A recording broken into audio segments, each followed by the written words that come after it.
When I grow up, I want to be a math teacher or a professor. When I grow up, I want to be a chef. I want to be a fire and EMS worker. When I grow up, I want to be an artist. When I grow up, I want to be an artist. I want to be a doctor. When I grow up, I want to be an actress. When I grow up, I want to be a scientist. I want to be a professional ballet dancer. When I grow up, I want to be a scientist that does chemistry. When I grow up, I want to be a scientist. I want to make the world a better place. To help me achieve my dreams, I need my teachers to be able to help me to learn everything I need to learn and then continue to dance. I look for a teacher that does a good job and makes things harder. I like a teacher who listens and helps. To me, a good teacher is kind, respectful. That's about it. I want a teacher that's kind, that listens, that pay attention. Kindness, willing to help or like tutor them. Like they will actually like help them. Like tell them like, you can't do this, you need to do this or that. Yeah. I love a teacher that can take their time with me instead of forcing it and rushing it. Okay, I look for a teacher is, I expect them to be helpful and teach me good and be my friend. I want a teacher who helps me understand things more and helps other students. I would like my teachers to be patient because I'm more of a hands-on. I'm looking forward to the new school year to learn a lot more things and become smarter. I just want to tell all teachers and thank them for all the support and making me want to be an actor. Thank you, teachers, everything you did for me to learn. Thank you, teacher, for helping me. I want to thank my art teachers for taking me this far. It's been a long way. Teachers, I am looking forward to see you next year. Thank you, Ms. Johnson, for helping me with my class and make sure I get things right and helping me get A's and B's. Thank you for letting us learn every year all the stuff that we need to go to the next grade. Thank you, Ms. Simon, for helping me do all my art. That keep being good and doing your job and just keep on doing your job and you'll be good.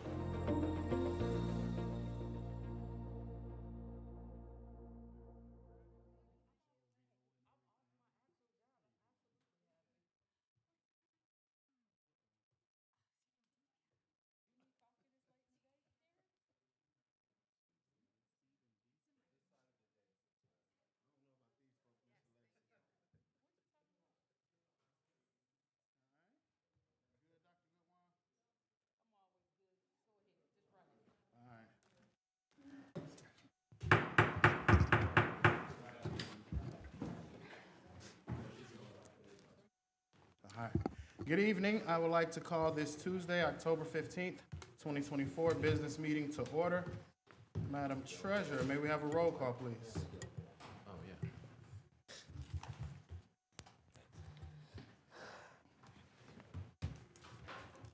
President Smith.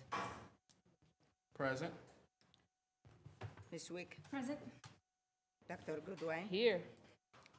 Dr. Bailey. Here. Mr. Lacey. Here. Mr. Walker. Present. Ms. Reinhardt. Present. 7 present. All right. Stand for the Pledge of Allegiance.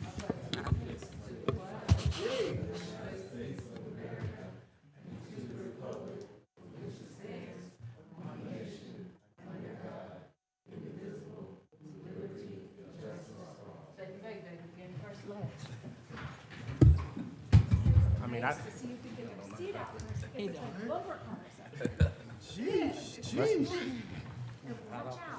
Good evening, good evening. First, we'll go to the hearing of the public. Do we have any bargaining units present that would wish to speak? Come on up. How you doing today? I'm great, sir.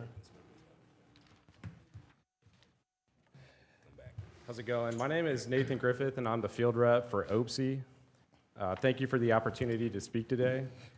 As members of OPSI, we are here to address some pressing issues that have impacted our ability to serve effectively and maintain a positive working environment. One of the primary concerns is the repeated delays in pay. Employees have not consistently received their paycheck on time, and this creates financial stress and uncertainty. Timely and accurate pay is a basic expectation, and we believe this issue needs to be addressed immediately to ensure stability and trust. Additionally, when we bring these concerns to the administration, there has been a lack of consistent engagement. Regular, open communication between staff and leadership is essential in resolving these kind of issues. We are asking for more opportunities to discuss and resolve them collaboratively. Contract compliance is also a concern. Our contracts are legally binding documents, and we expect them to be upheld. When these agreements are not followed, it creates uncertainty and frustration among employees who rely on them for job security and clarity. Regarding leadership and transportation, we believe there is a need for stronger, more consistent leadership to guide the department effectively. Clear direction and support from leadership help ensure that operations run smoothly and that staff can perform their duties efficiently. Finally, Dayton Public Schools is currently experiencing a shortage of bus drivers, and OPSI has invested a significant amount towards recruitment efforts, the result of which are still pending. We believe addressing workplace conditions and fostering a more supportive environment will help attract and retain the staff needed to meet the district's transportation needs, especially recruitment efforts from within the DPS Transportation Department itself. In conclusion, we're calling for constructive dialogue, improvements in leadership, and a commitment to honoring the agreements that we have in place. We believe that working together, we can create a better environment for employees, students, and the entire Dayton community. Thank you. Thank you. Appreciate you, sir.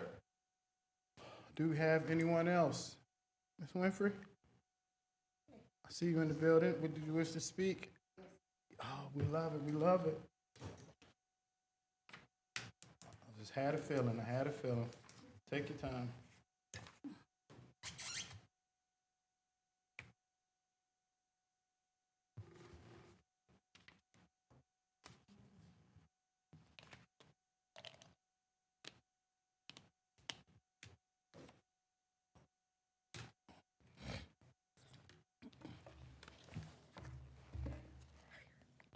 Good evening. Good evening.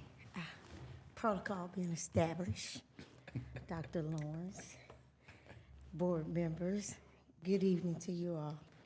I am Marie Winfrey, Local 627 Union President for the school bus drivers. And y'all forgive me, I just got off my bus, so I'm rushing. But I come to talk to you about some concerns we have in transportation as school bus drivers, the things that's going on, that's in transportation, that's taking place. We have concerns, complaints on reoccurring issues that continue to happen.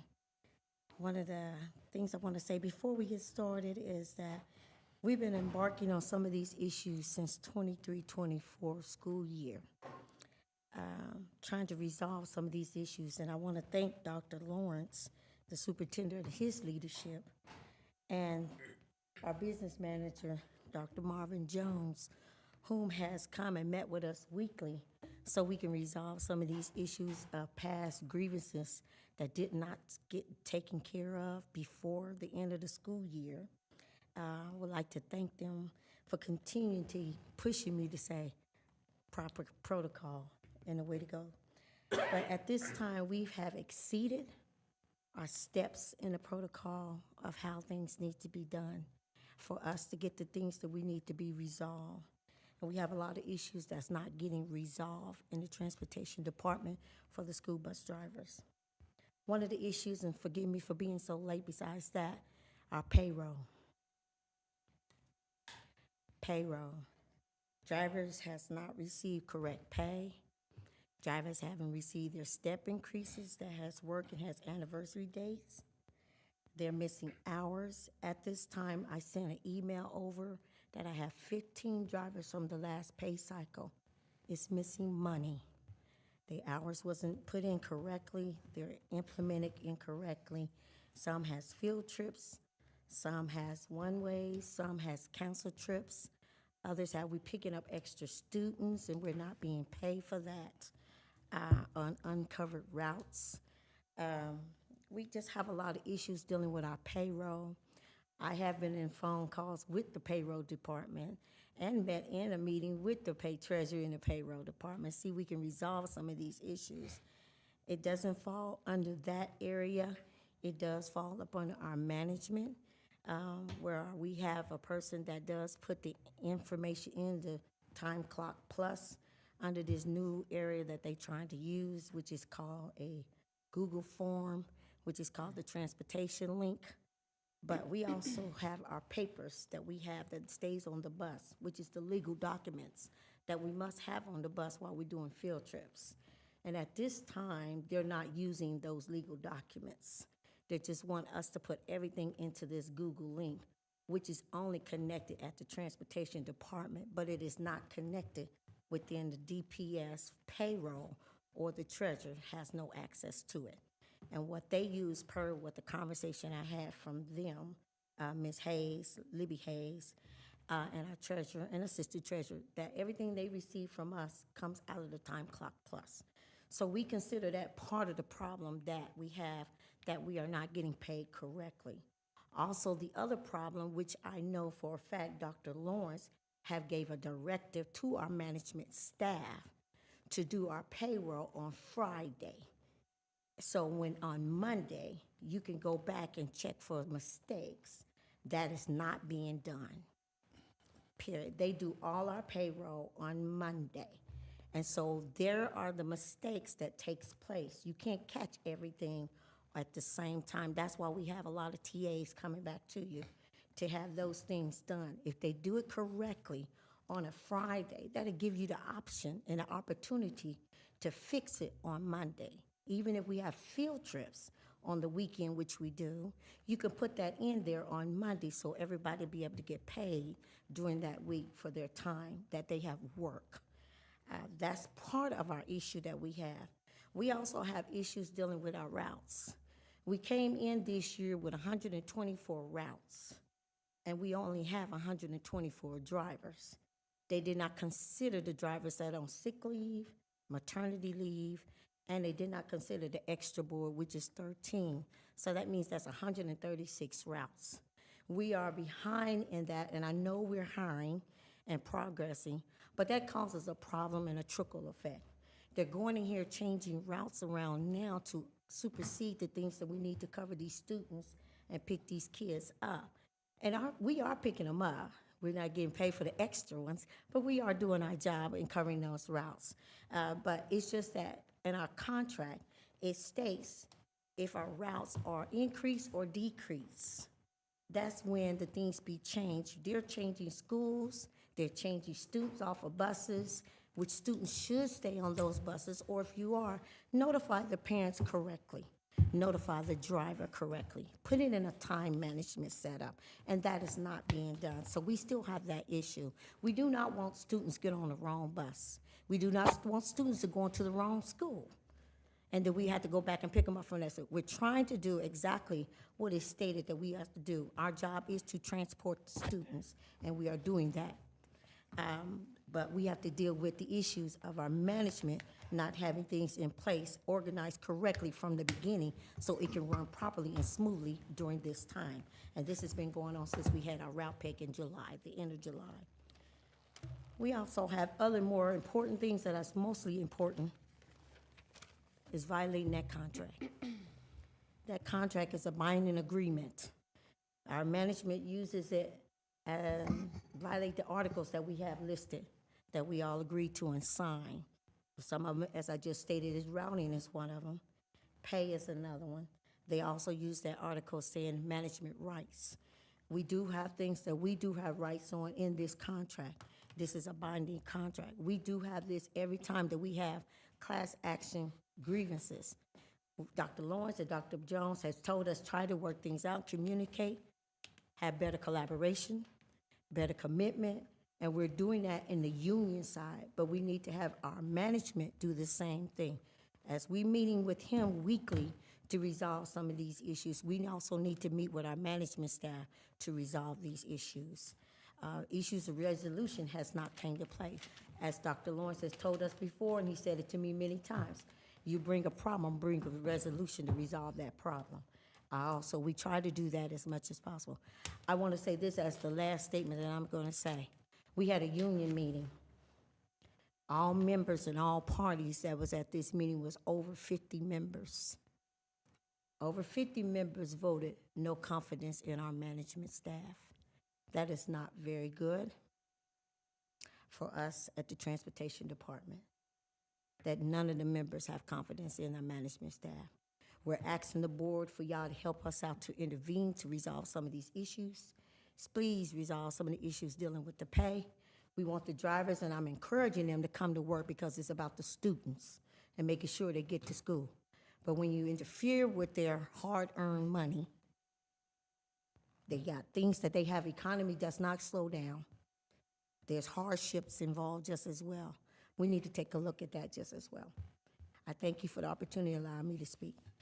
Thank you. I appreciate you and appreciate everything that you all do over in transportation. Dr. Jones, I would ask that if you could kind of update the board on the situation and as we work to find these answers and how we keep working on that. And I, once again, want to say we want to get to the bottom of that, so I would ask if you could set something up, and if individual board members would like to meet with you, if you can open up that time too, so we can get to that. But definitely in that, make sure the board is kept abreast of what's going on over there, if you could. President Smith, can I ask a question, please? Yes, ma'am, Dr. Gawan. Dr. Jones, if you can come up to the mic, I just had just a couple follow-ups on some things that were stated here. For individuals who aren't receiving, or there's been some breakdown on work that they've completed, how long do they, once you discover these things, how long does it take to get those things corrected? And when is that payout occurring? So as she stated, people who've done field trips, they've done some extra duty, something that should have been on a prior check. When does that actually, when we discover that, when does that actually get paid out to them? Well, when they bring information to us that we come together, we figure out what needs to be done, and we submit it to payroll if there was an error. I think at times there is misalignment with what the contract states, maybe some misunderstandings. So my question, let me clarify. I'm saying if I took a trip, like I worked overnight or something, I did a field trip, and it was not on my paycheck. I've notified you that I missed the field trip on my current paycheck. You've confirmed that I've missed the field trip on the paycheck that I got. They get paid on Friday? Is that the days you guys get paid? Correct. So by Monday, you are aware that I missed this. How long does it take for me to get my compensation that is an error from that Monday notification and that confirmation that it is incorrect? Do I have to wait till the next paycheck? Is there something coming in between? Because the pay period is every 2 weeks. Right. So if it's, I believe it's over 100. If it's under $100, then if we get that notification on Monday, if it is a full salary, they get paid that Tuesday. But if it is less than 100, it will get paid the following payroll. But why? I guess that's my question. Because that's an interim. It's not a payroll. Payroll is closed on Monday. I understand we don't that cut part. checks every day. We cut checks. The regular check is cut for Friday, and the interim check is cut on Tuesday. So I understand what you guys are saying. The issue that I see here is that, again, these aren't administrators we're talking about. We are talking about hourly workers who, some people live paycheck to paycheck. So even if it's $50 that I'm missing, that is $50 that I was accounted for something. And I think it's a little insensitive to keep saying that they need to wait 2 more weeks. None of our administrators, if we messed up your money, you guys probably wouldn't miss the same, because there's such a substantial difference here. We are talking about people who their salaries are less than $50,000 a year. And this is like the fact that we feel like it's okay to say, just wait. Like so we've been having this conversation for the entire time I've been on the board. And I mean, I'm gonna just call on us as a board. We have to do something to stop this. Hourly workers shouldn't be treated like this. So I agree 100%. If it was within my capacity, I would pay them the day of. If in fact there was an error, they would get paid the day of discovery. But I'm not over payroll. So why can't we pay them the next day? The next day, If you if can it pay is. them the next, oh, I'm sorry. Okay. If you can pay them the next day for a higher amount, why can't you pay them the next day for a lower amount? What's the difference? Because it takes so much time. It's like another payroll run. It's not easy to run. Can I just ask? Yeah. The payroll is for a Friday, so if they're getting another pay than that, you're saying to come in on Saturday? The payroll is on Friday. If we get the records by the Monday, Then they can have the pay them check basically on everything. the next day. But if we get it after the payroll, when everything is done, and if it is less than $100, we wait until next pay. But if it's more than $100, we pay them that day. So whatever. And that's for anybody, not just drivers? Yeah, anybody. Let me ask you. Everybody. Let me ask you this. Gets because we're talking about when a mistake has occurred. What's happening to the individuals that's making the mistake in the first place? Because had this been caught, then we wouldn't be at this point where we're trying to do another pay to catch up, which I'm sure is an additional cost for us to run something. Yeah. So what's happening to the individuals that are making the initial mistake? Because this is reoccurring. And usually, when something is reoccurring, some discipline usually corrects those actions.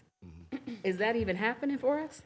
So I want to clear something up. And I'm not discrediting what was just shared, but often things are brought as mistakes, and they're not mistakes. There could be a driver that didn't clock in, clock out. One of the more recent situations was where there was a driver coming from Cleveland. It went into the next day, 12 midnight.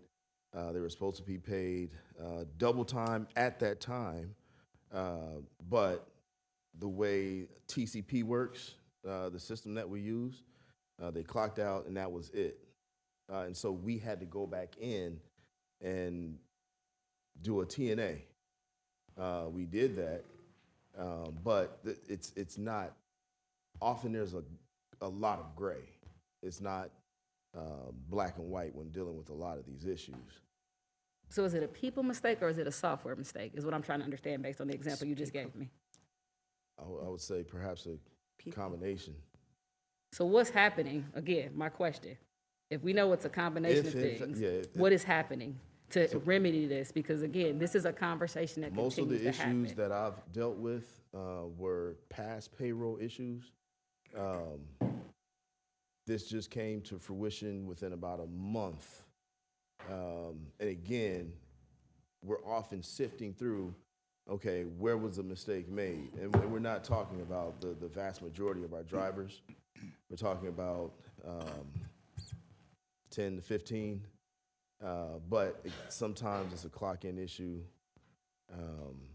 And I can't say with 100% certainty that there was an error made on our part, on management's part. Can I know what happened to the 15 individuals that the union president said, if that was a people mistake or a software mistake? And if it was a people mistake, the question is what's happening there? And then even that second layer of protection here, if you guys know that this is occurring, what are you doing to ensure by the time that it is submitted to payroll to avoid those issues altogether? So what we've done, management has created that link that Ms. Winfrey referred to.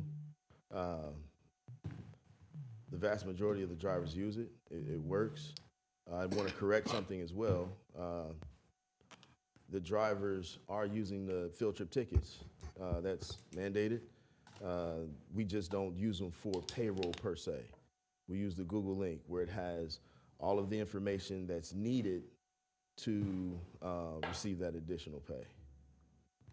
And there's a handful that don't use it or don't want to use it because they're accustomed to utilizing just the field trip tickets.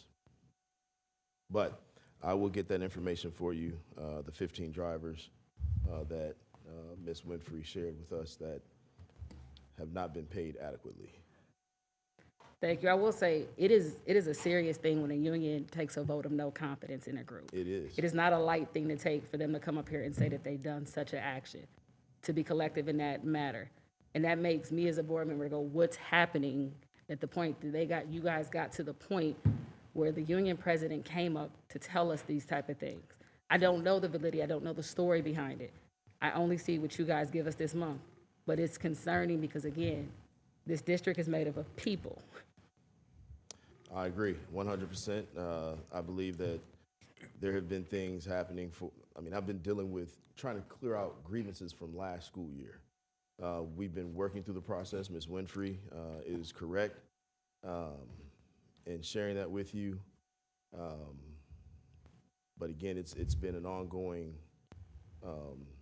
issue, and we're trying to remedy it.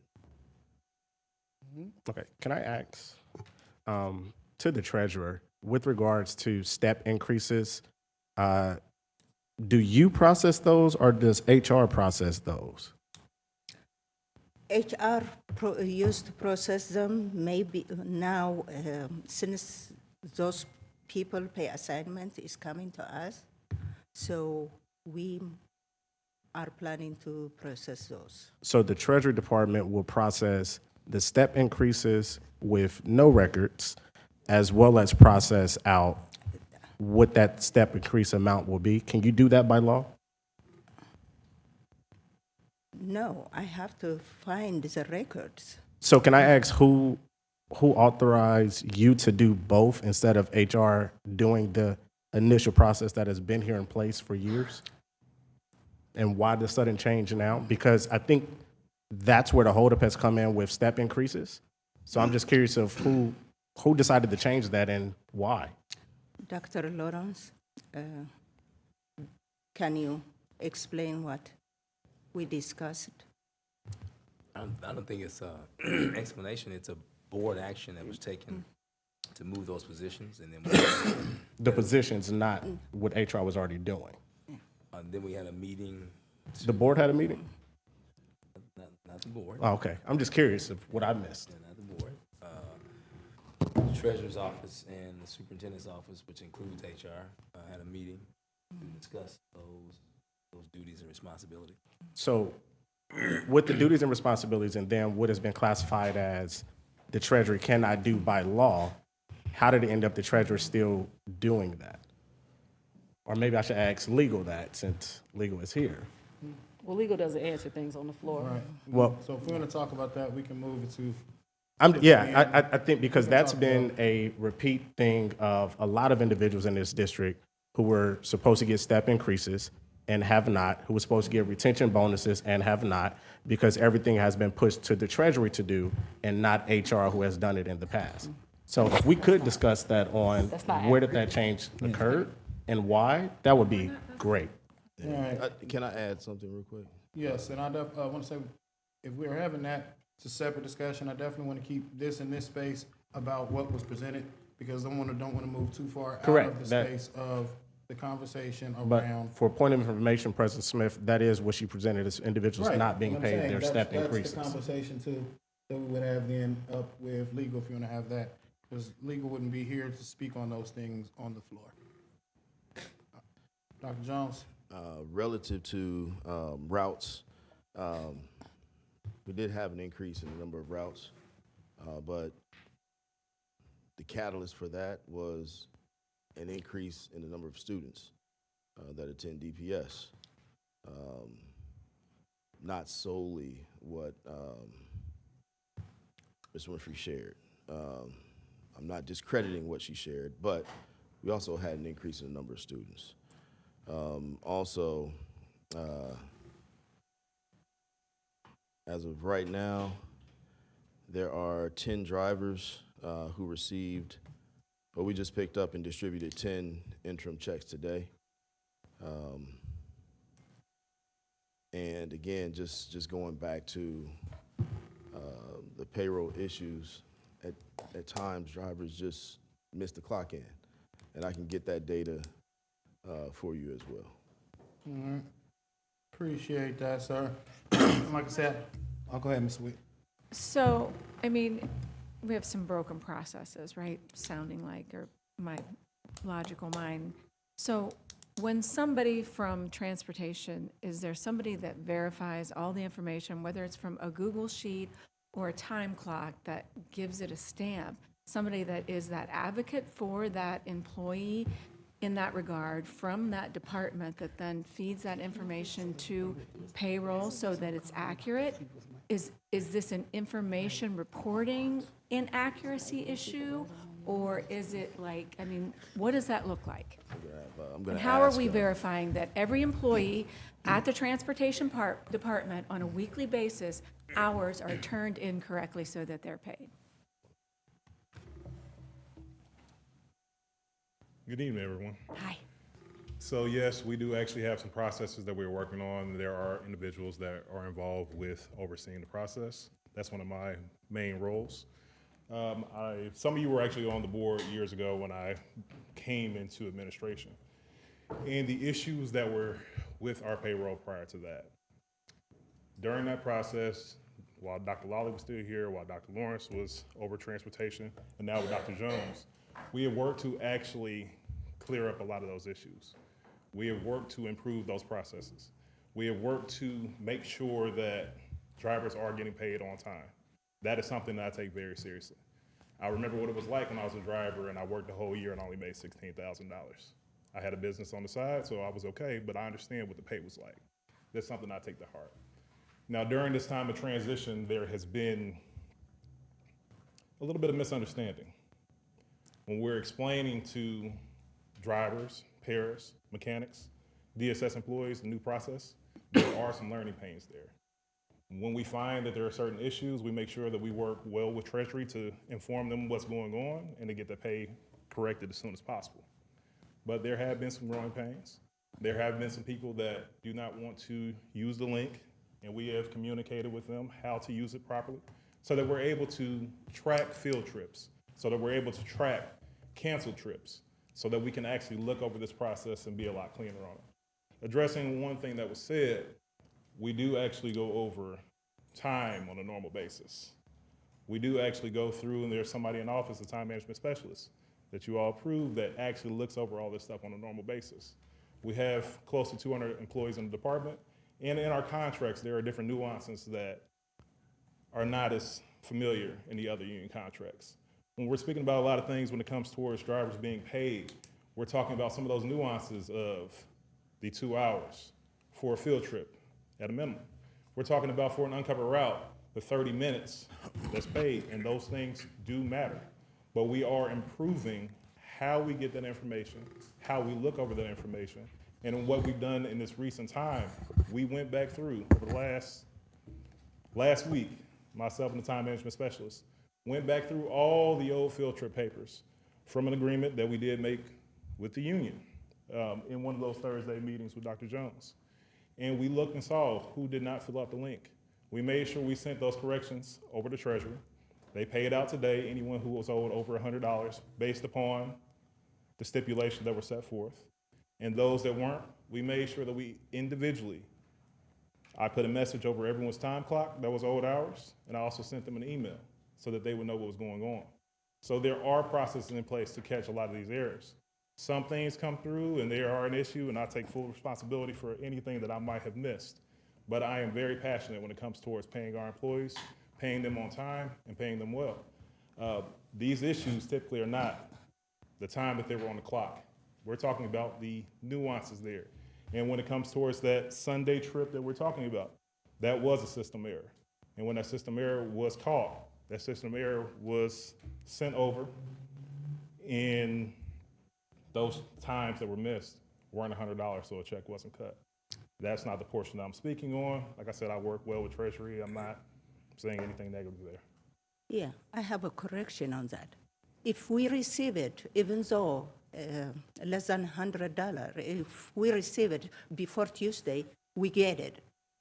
We pay them within that run. We don't run it, a special run for less than $100 if it is after Tuesday. Okay. Are there any other questions, comments? Thank you. Appreciate you, sir. Appreciate it. Do we have any other bargaining units present to speak? Seeing none, we'll move to the hearing of the public. Madam Treasurer, do we have anyone signed up to speak today? Yes, we have one. Okay. Just very quickly, please limit your remarks to 3 minutes. The president has the discretion to extend the time. When called upon, identify yourself, state your name and address. If you have anything to hand to the board, please give it to our treasurer, and she will give any materials for distribution out to the board. Address the board as a whole through the president and not individual board members.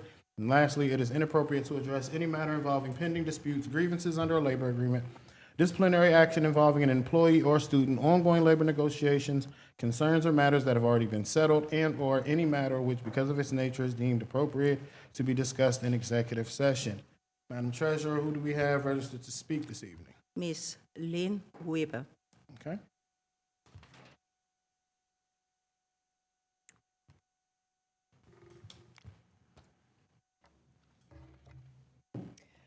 Good evening, board members, superintendent. Thank you for your time this evening.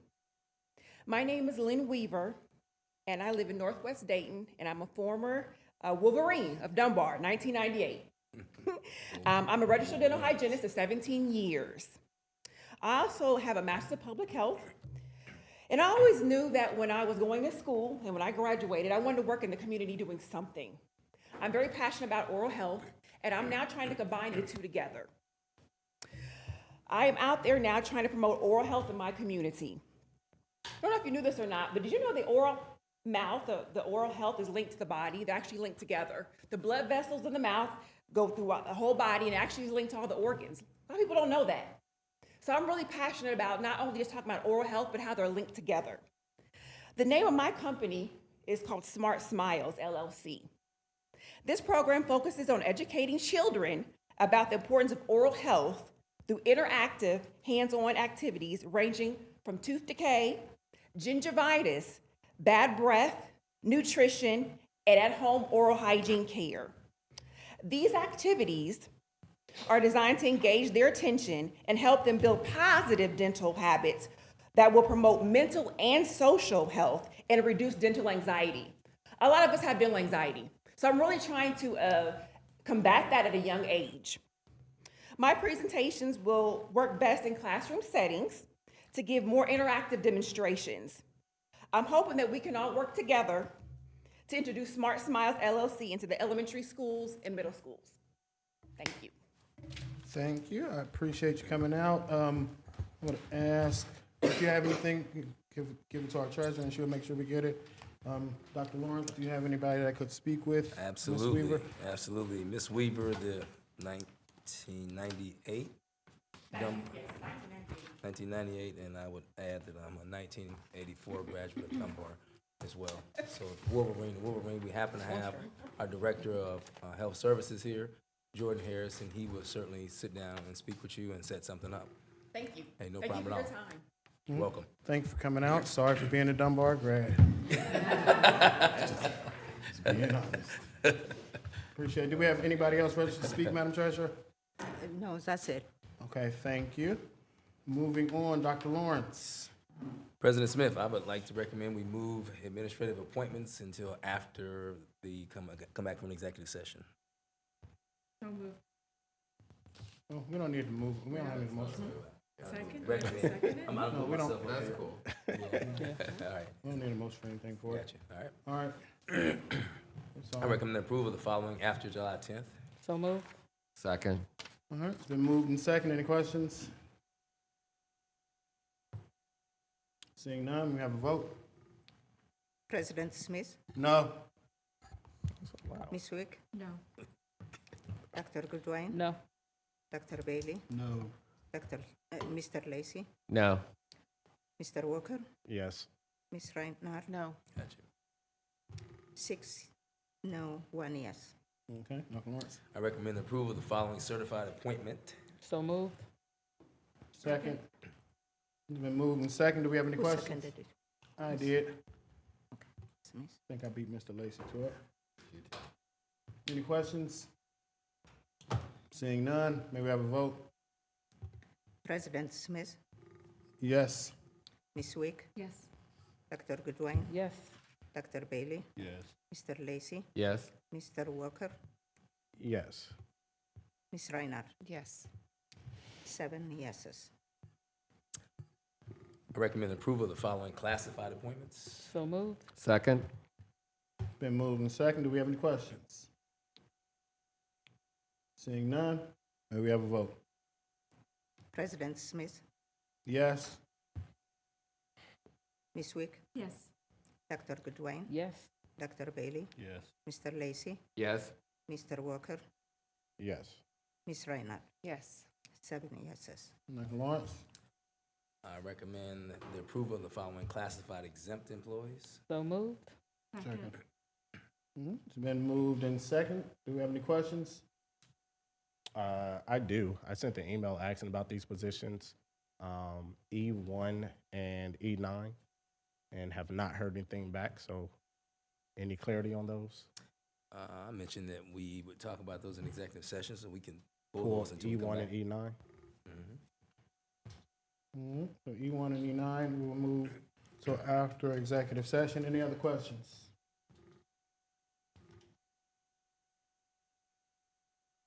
Seeing none, may we have a vote on everything except for E1 and E E9? President Smith, Yes. Ms. Wick, Yes. Dr. Goodwin, Yes. Dr. Bailey, Yes. Mr. Lacy, Yes. Mr. Walker, Yes. Ms. Reinhardt. Yes. 7 yeses. Dr. Lawrence. I recommend the approval of the following supplemental appointments. So Appointment. Second. It's been moved and second. Any questions? Yes. I'm sorry? On G2, is that the wrong school? I'm the wrong one. You're in the wrong one, I think. Wrong You're in F. supplemental You're on F. appointments. Oh. Okay. Then we good. Okay, no other questions? May we have a vote, Madam Treasurer? President Smith, Yes. Ms. Wick, Yes. Dr. Goodwin, Yes. Dr. Bailey, Yes. Mr. Lacy, Yes. Ms. Reinhardt, Yes. and Mr. Walker. Yes. 7 yeses. Okay, Dr. Lawrence. I recommend approval of the following athletic supplementals with Anthony Dixon Jr. It's changed to Dunbar. Okay, So moved. Second. it's been moved and second. Do we have any questions? One question. Yes. There's one on here that started in September. I believe I asked last week kind of where the gap is from individuals from their start date to getting to here. Is there an answer on that? Just in general. I mean, G7 is from September and we're in October, but just that overarching kind of where our breakdown is and what's happening to correct that. So G7, this individual needed to upload his mental health certification in our system and then send it to the state, and that it just got done. So Has he been working since he hadn't been boarded? And if so, is that permissible to work without being boarded? I am not sure. I'd have to check with Chief Jones.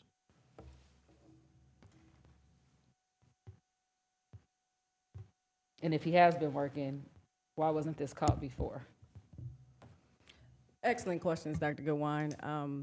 So with transition happening, as you all know, we have new ADs. Also, when we're scrambling to get coaches, because we're trying to fill vacancies, it's not normal for this to happen, but there is an oversight. Multiple people, from processors to ADs, the accountability for that. And no, it's not permissible to coach without the credentials. but we believe this one was as simple as Coach's tool chest not been uploaded because the state is now requiring us to have the mental health piece. And once that was uploaded, he was approved. Once it was brought to my attention, I talked to all parties involved, but I think it was a collaborative effort. Me and Chief Davis was working on actually making sure people will be able to get paid on the 25th, and that's when that was discovered by us. So if there are other coaches that are working who haven't been boarded, will they receive the same treatment if it's as simple as not uploading something? We believe that's where the gap was because of the new mandate of having that. We had one other person, which was a cheer coach from Thurgood, assistant. She still is currently pending her pupil activity. OSHA does not recognize sports for cheer. However, the expectation for all coaches, including volunteers, is to have all credentials before starting. So definitely a concern for us, and the ADs and the processors have been addressed. Okay, and then a final question for you. In the future, if there's a piece missing and there is a coach that is working that has not been board approved and that occurs, will discipline occur with those ADs or ACs that are overseeing that process? Yes. Just to prevent this from happening. And we have, I have addressed the new AD that was part of that. I've spoke with him and his principal as well. But yes, we do hold our coaches accountable. We have coaches meetings where we talk about these things. So we're presenting and we're not following that. So yes, they will be.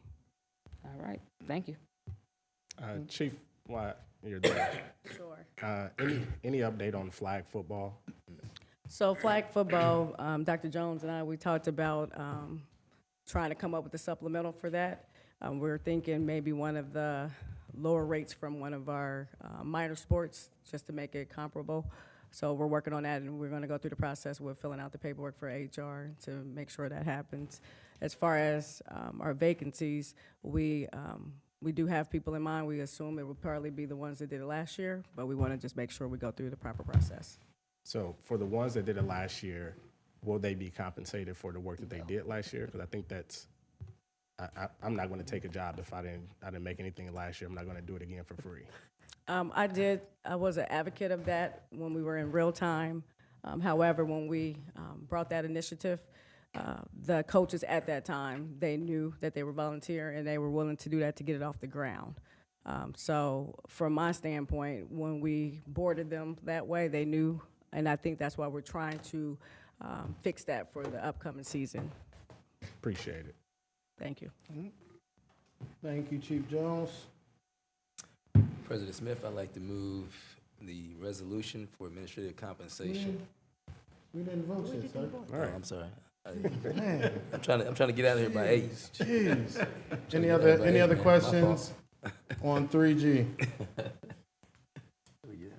Seeing none, may we have a vote? President Smith, Yes. Ms. Wick, Yes. Dr. Goodwin, Yes. Dr. Bailey, Yes. Mr. Lacy, Yes. Mr. Walker, Yes. Ms. Reinhardt. Yes. 7 yeses. All right, now you can go on, Yes, sir. yes, thank you so much. I'd like to move that resolution, administrative compensation, to after executive session. That is fine. We'll move that. Is everything else that we coming back to do? What about B and C? What do you think? Well, those are for review. Okay. Okay. Let's do it. Administrative and DSS salary schedules for review, B. Any questions? Look over if you'd like. Can I ask why it's for review? No, you sure can. That was my first question. Okay. I figured we were having another meeting next week. Figured something. Who? I figured, what the heck? We should review this in both hands. Can I ask the difference, like what changed from this one, from the last one to this one? What are we looking at? I know from the last scale, actually, first, let me back up. My question is, what's the changes here, what we're looking at? And yeah, let's just start there.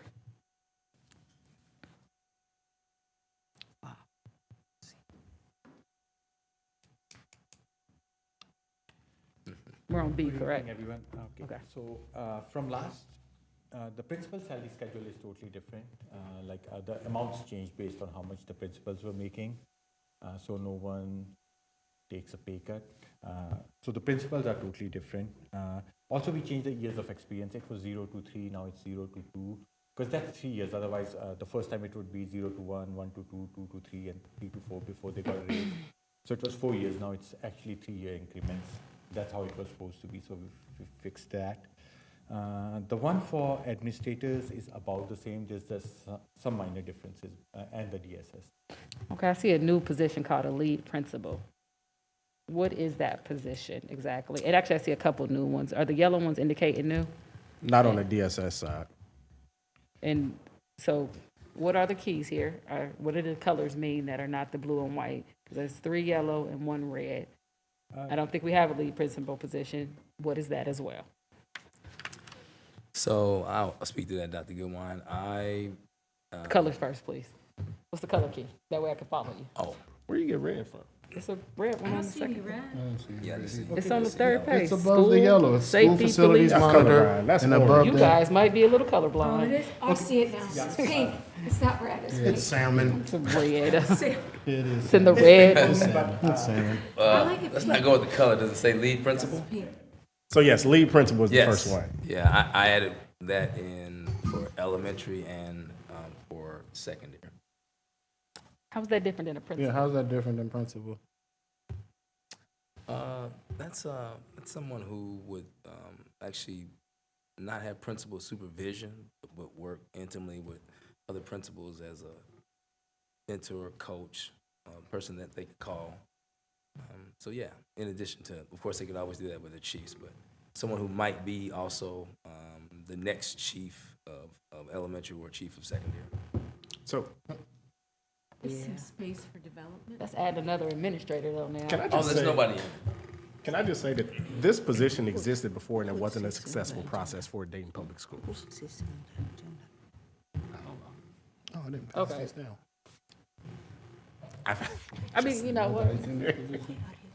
It was not a successful thing. I believe at the time when this happened, the principal at Belmont at that time was a lead. The principal at, I believe, Dunbar was a lead, and it was not and actually the principal at Stivers too probably was the only successful one out of that whole group. And Dr. Lawrence, correct me if I'm wrong, last year when principals were taken away from the elementaries, it was kind of some of the prediction that we would see a decrease in administrators because our funding changed. But now we're adding another administrator back. How does that balance with the logic of the actions that were taken just last year? When we did that last year, it wasn't about a decrease in administrators. It was about, for us, not equity, but equitable distribution of administrators. There's no one in this role, and so, you know, I have this here in the event of. Okay, let me back up. You said it was equitable distribution, but every school has the same amount. That's more of a equality part of it. So what was equitable about the distribution? I'm just speaking on the elementaries, because that's where we pulled people and shifted out. Well, equal, excuse me, not equitable, equal. So for me, it's a little bit different. And that is currently this year, we are budgeted at $264,155,774. We will only receive approximately $225 million in revenue. So how equitable is this to add another administrative position when we're already in a $30 million deficit for this year that pulls from our savings? There's no one in that role. Now, but adding a position would then put it onto a salary schedule, which could get filled later. At the elementary level, I don't see that being the case in 2024, 25. In fact, it won't be. Dr. Lawrence, if I could ask too, why wouldn't the lead principal be on the principal salary? Why would it be on the other one? I think because the scale of their responsibilities is more. You know, they work closely with central services as well. Are you technically a principal if you're not over a building? Like, is that a thing? I would say in other organizational charts, I've seen this role before, as Board Member Walker mentioned, that we've had those before. So I've seen it before in other organizational charts. Can you share those ones? And if you have any information on how successful that position has worked? I can. Are the other three positions, are those new as well, or is that they just have highlights for some reason? On page 3, the school safety police, the security facilities monitor. Dr. Goodwin, I think those was on the initial change. On the DSS side, we initially had discussed those before we sent it back to them to review again. That's why they're still highlighted. Yeah, these are the positions that got, there are more than 3% increases, the normal increase, because there's a salary adjustment to these positions. Okay, so we already have them? Is that correct? It's the same as last time that was presented to the board. Mm-hmm. But then why are they highlighted? Because they had they had an increase. Yeah. Outside the others. Is the whole scale not getting an increase? It's like y'all saying something, but it still don't make sense. You're saying it's more, you said their increase is more than the other people's There's a increase. salary adjustment. So it's highlight that that salary adjustment was not the normal salary adjustment for How the much, other how much positions is on their it. salary adjustment then? If you give me 1 second. Go ahead. Anything for you. I got you, Ahmed. I be knowing what you're talking about. Ahmed. I'm just asking. I don't know how much, yeah. I know what you're talking about. Because the liaisons,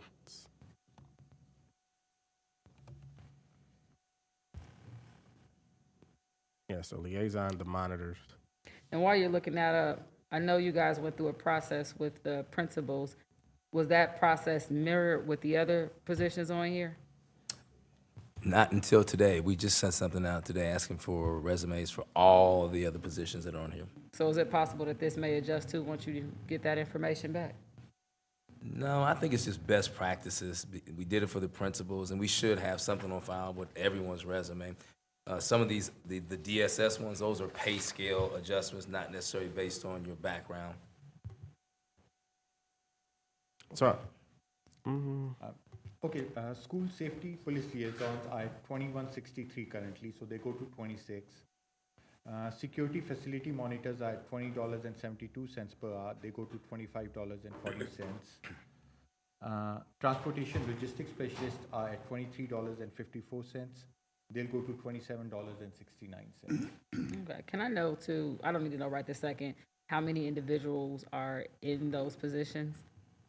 And kind of what this does to our, like, overarching, actually, just the justification on, it's not necessarily for you. My question is for the people who want to increase it. Like, what's the justification about the increase in that rate? Yes and no. No, they can give it to me later. I don't need it on the floor. Okay. Any other questions for Ahmed while we got Mr. Gotham up?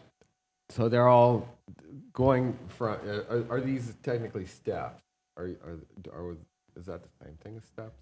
Or are Yes, these they will just? be like steps. Huh? Yes, they should be like steps. Dr. Davis can elaborate. Okay, so they're all 1.5%. Dr. Davis can tell you about that. Yeah, the 0 to 2 is a 3% increase from what the admins or DSS are making right now. And after that, it's a 1.5%. So going from 2 to 3, it's a 1.5, 1.5% and then between steps. and then each column or each row is the case of principals is 1.5%. It is 1.5%. Let me make sure, but yeah, it should be 1.5. Yeah, it's 1.5. Okay, but then the beginning, did that change from the 0 to 2? Did that change? I mean, that's changed probably from the current 0 to 2. Yeah, so it will be a 3% change from fiscal year 24 to 0 to 2. So there's a 3% inbuilt for the first step, and after that it's 1.5 for each next Okay. step. And that's pretty universal. That throughout all these, it's like 3%? Yes, for the 0 to 2 it's 3%, except for the ones who are salmon. Except for the salmon one. Then the salmon ones got what? Or they're all different? They're all different. They are Okay. just an adjustment. All right. That's all I have, but thank you. Thank you. For me, Thanks for coming up. If you. so for me, are we saying that the administrators will then get the same as the principals when they send their resumes in on if they've been in that role, then they will? Yes. They will be in Excuse that me, yes. experience step. So that means no one really will start at step 0. It's based upon your years in that role. Yeah, we might have some. Yeah. I mean, of course, the new ones, Yeah. but just the ones that have been here. Yes. Right. Okay. Yeah, you were saying that correctly. If you just started, you start year 0 to 2. Okay. No matter how many years you've been in the district. All right. Any other questions? All right. Appreciate that. Dr. Lawrence? Right. Let's go to contracts and agreements. I recommend approval of the following contracts and agreements. So move. Second. It's been moved and properly second. Do we have any questions? Give a moment. When Mr. Bailey does it, it's properly seconded. Is that- When excuse me, Dr. Bailey. Give reverence, that's all. The doctor. The Reverend Doctor, actually. The He Reverend is. Doctor. Seeing no questions, may we have a vote? A little bit. President Smith, Yes. Ms. Wick, Yes. Dr. Goodwin, Yes. Dr. Bailey, Yes. Mr. Lacy, Yes. Mr. Walker, Yes. Ms. Reinhardt. Yes. 7 yeses. Thank you, Dr. Lawrence. Recommend approval of the following consultants. So moved. Second. This has been moved and properly seconded. Do we have any questions on the motion? Seeing none, may we have a vote? President Smith, Yes. Ms. Wick, Yes. Dr. Goodwin, Yes. Dr. Bailey, Yes. Mr. Lacy, Yes. Mr. Walker, Yes. Ms. Reinhardt. Yes. 7 yeses. Thank you, Dr. Lawrence. I recommend approval of the following memorandum of understanding, DEA long-term reserve teachers. So moved. Second. Been moved and seconded. Do we have any questions on the motion? Seeing none, we have a vote. President Smith, Yes. Ms. Wick, Yes. Dr. Goodwin, Yes. Dr. Bailey, Yes. Mr. Lacy, Yes. Mr. Walker, Yes. Ms. Reinhardt. Yes. 7 yeses. Thank you, Dr. Lawrence. And I recommend the approval of the following resolution for DEA supplementals. So moved. Second. Moved and second. Do we have any questions on the motion? I have one for you. Yes, ma'am. When this document is all the way put together, will it be put together with all the cross outs and things removed, like a proper document? Yes, legal typically sends it back to us like that, and then Ms. Sharice Kidd and Leslie Guerin file it, so yes. Okay. And I know there was a question on this last week regarding, oh, what was that? I want to say pay for some of the quote unquote minor sports. Was that looked at, Dr. Lawrence? I have to defer to my chief of HR and chief of athletics. I didn't even see that in here anywhere. Say what? I didn't even see it in here. That's what I'm saying. I don't Yeah, see it's it. not in here at all, so, I Excuse mean, me. that's fine, just approving this. Refresh the screen.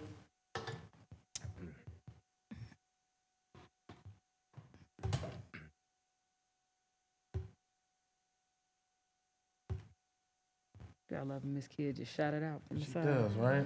Refresh. Refresh.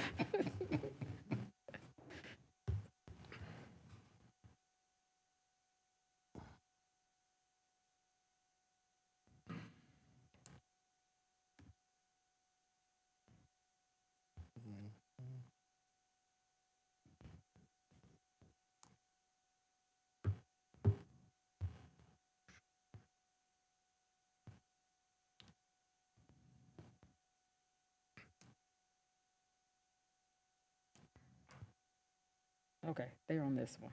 Right. How are they comparable though to what we did in the past now? Because that's not what we've had over the weekend to look at. Right. Is it possible to pull this one until we come back? It is very possible. And can I also get the answers to the questions on the minor sport ones? Please. And also, Excuse me. one more question. Site coordinators at the high school, I thought we eliminated that Yeah. position when Right. we went to the ACAD model. Go ahead.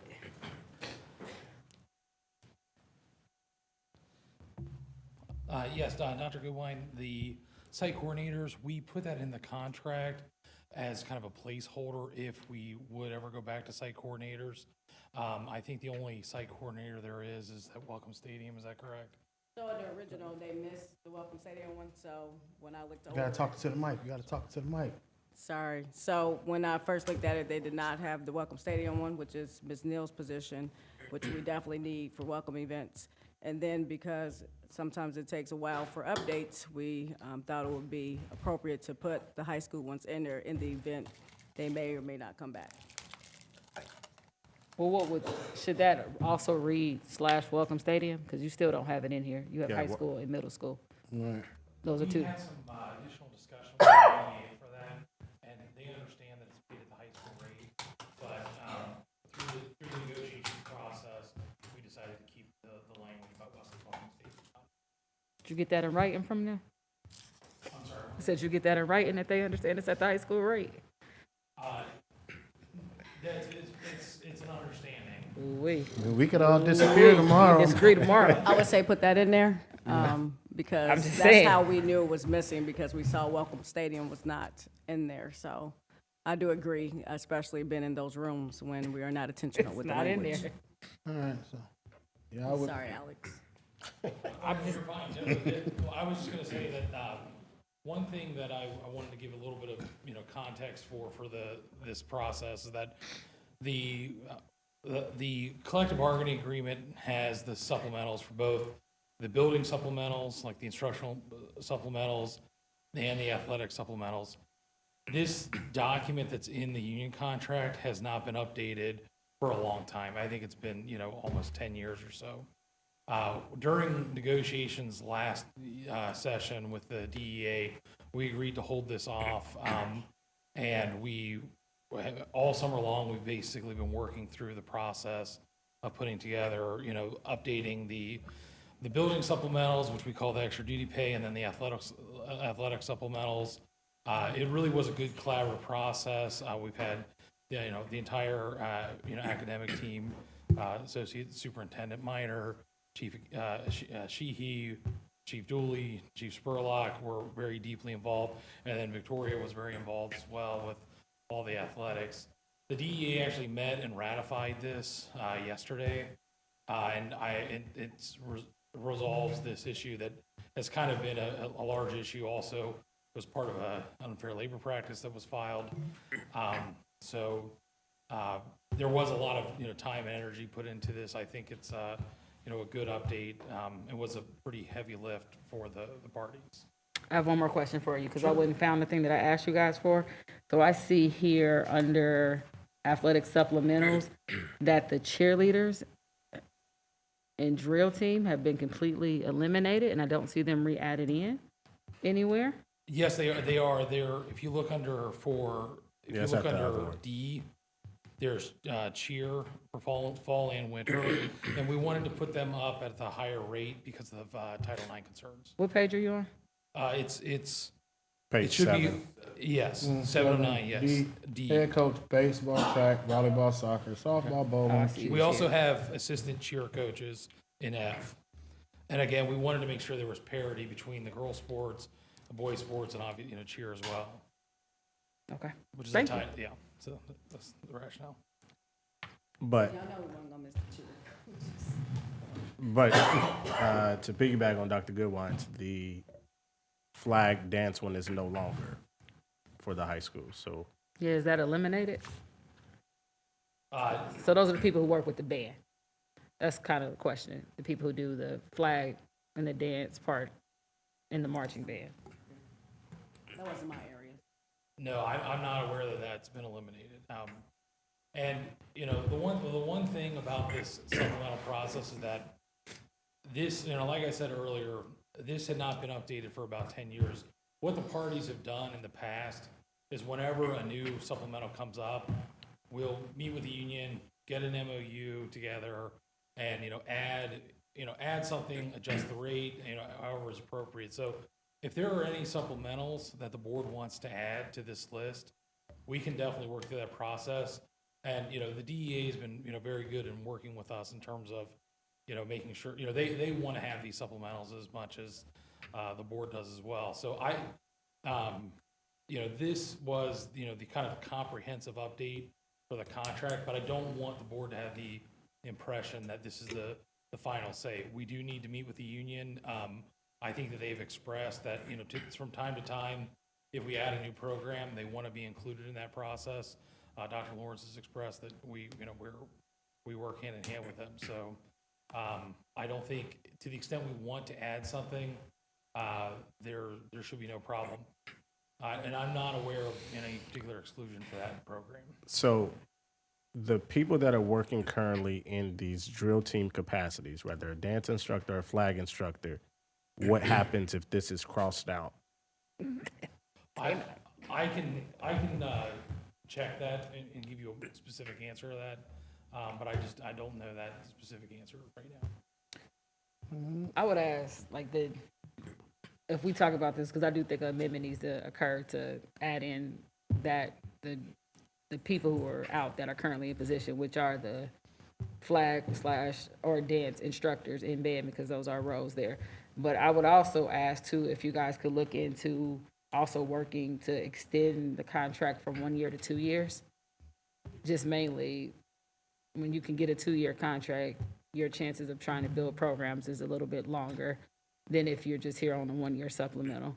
So if you could ask that, see if they're open to it, that would be great. Well, this is going to be a permanent addition to the collective bargaining agreement. Now, we do have negotiations coming up this spring, and we can definitely take that approach. You know, we can talk about that. Okay. I did find dance in this agreement. However, it's specifically for Stivers. And that says special events, extended day programming, after school / summer, community events and requests, but it does just say Stivers.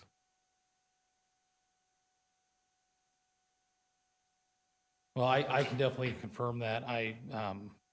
You know, like I said, I don't think the intent is to exclude any permanent. That basically did. That excluded everyone and just gave it to Stivers. I'm just putting that out there. Like, I did have another question though, since you're up here, and I don't know if it's you or Dr. Lawrence. When it comes to assistant to the band director, are we saying 75? Is that saying 75 students in the actual band, or is that 75 students for like that's on their class rosters fully for the school year? Where are you? Page 2, section B. Page 2, section B. That's for 75 students in the band. Okay, and then for that assistant, are they working full-time in the building, or is that just after-school programming? Or After-school program. Okay. That seems super high, guys. Our band programs have like 40 people in them, and they're trying to teach beginners how to do stuff, but I digress. We shall dive in it more later. Appreciate it. Any other questions while we got them up? So are we voting on this? This is for a vote tonight. I don't think Yeah. there's a dive in later. This is done. No, that's what I said. You moved it. Didn't you ask to move it to after exec? No, that was the other one. Yeah, I did. Yes, you Oh. did. Oh, we there's voted still on a the vote other one. tonight. I don't Right, know. that's Yeah. what I said. We figure that. It's a lot of. A It's little a bit. lot of kids. 75. 75 is a lot, and that's an It's like all instrument. our football teams put together. Correct, and football teams get 5 coaches, and they got less than 30. Yeah, I'm just saying. That might, that We're might gonna have to talk be about changed. equity here. Yeah, that's a lot of kids to be asking to have an assistant. to teach them How to play music, how to with read, different how to instruments. move. Yeah. It's another. It's a barrier to the programs growing. with the support. But yeah, okay. It's a lot of kids, man. You just saying. Say less, we. 75? All right. Does that conclude your recommendations for now, sir? For now, that concludes my recommendations. All right. Appreciate you, sir. But likewise. Madam Treasurer? Okay. I recommend the approval of temporary advances as reviewed last week. So moved. Second. It's been moved and seconded. Do we have any questions on the motion? Seeing none, may we have a vote? President Smith, Yes. Ms. Wick, Yes. Dr. Goodwin, Yes. Dr. Bailey, Yes. Mr. Lacy, Yes. Mr. Walker, Yes. Ms. Reinhardt. Yes. 7 yeses. Thank you. Next recommendation, Madam Treasurer. I recommend the approval of monthly financial for September 2024 as reviewed by the Finance Committee on Thursday. So moved. Second. Been moved and seconded. Do we have any questions? Yes. Yes, sir, Mr. Walker. Okay, so when it comes to, for instance, okay, if I'm looking at Note 2 in unrestricted grants, and it says increased by 2.1 million due to increase in state foundation revenues, is that already projected as income coming in, or is that something outside of that projection? It is incoming already. We Okay. received that. Okay, that's my only question. Okay. Seeing President none? Smith, Yes. Ms. Wick, Yes. Dr. Goodwin, Yes. Dr. Bailey, Yes. Mr. Lacy, Yes. Mr. Walker, Yes. Ms. Reinhardt. Yes. 7 yeses. Thank you. Next recommendation. I recommend the approval of the following donations as reviewed last week. So moved. Second. Been moved and seconded. She beat you, Mr. Lacy. I saw you leaning out. He ain't ready for this. President Smith, Oh, man. See, we got quick with it. Any questions? No questions, right? for donations, thank you. This is right. You didn't get your line out. Yes. Ms. Wick, Yes. Dr. Goodwin, Yes. Mr. Lacy, Yes. Mr. Walker, Yes. Ms. Reinhardt, Yes. Dr. Bailey. Yes. Yes. Messed up. 7 yeses. Next recommendation. I recommend the approval of the following minutes for July, August, and September as they were reviewed last week. So moved. Second. Been moved and seconded. Any questions? Walker, No, Lacy. That was Lacy. Lacy, okay. Okay. President Smith, Yes. Ms. Wick, Yes. Dr. Goodwin, Yes. Dr. Bailey, Yes. Mr. Lacy, Yes. Mr. Walker, Yes. Ms. Reinhardt. Yes. 7 yeses. Next recommendation, please. I recommend the approval of the following purchase requisitions as they were reviewed last week. So moved. Second. I'll give it to Give it to Bailey. He ain't had one in a Bailey. minute. You gotta be generous sometime.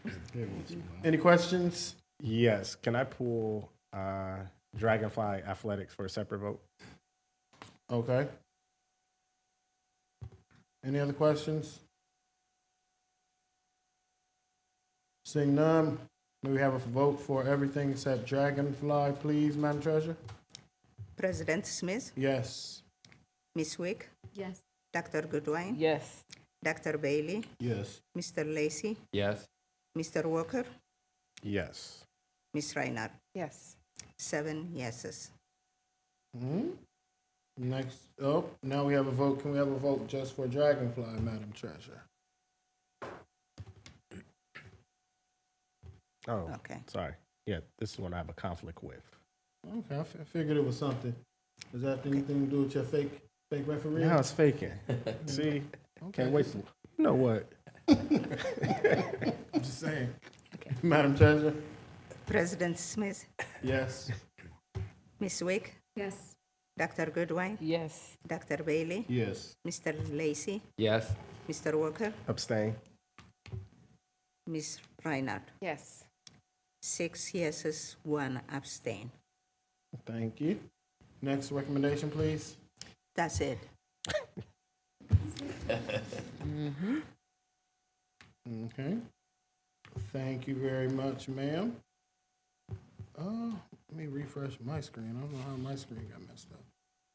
And we have some policies. Our team has asked that I kick those after exec session, so. Okay, I so need we to can wait. just go into pursuant to section 121.22G2 of the Ohio Revised Code.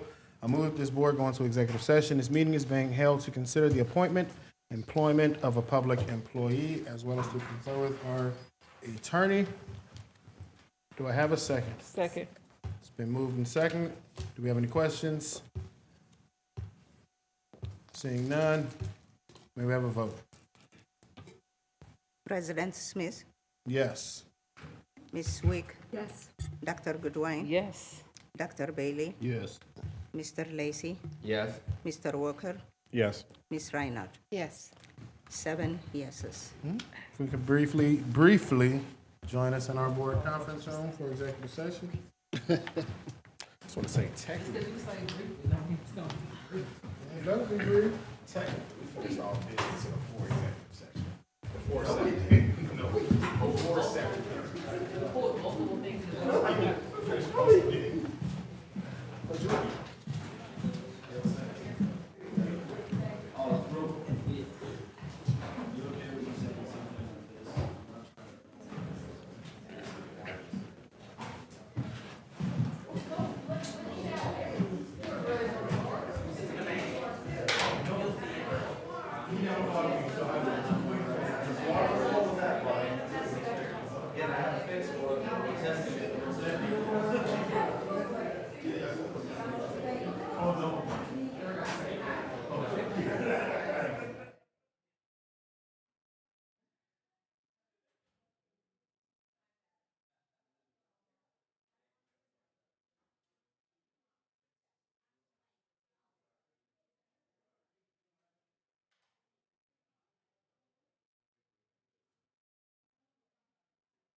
Hi, I'm Katie Philpott, Preschool Intervention Specialist at Rosa Parks Early Learning Center.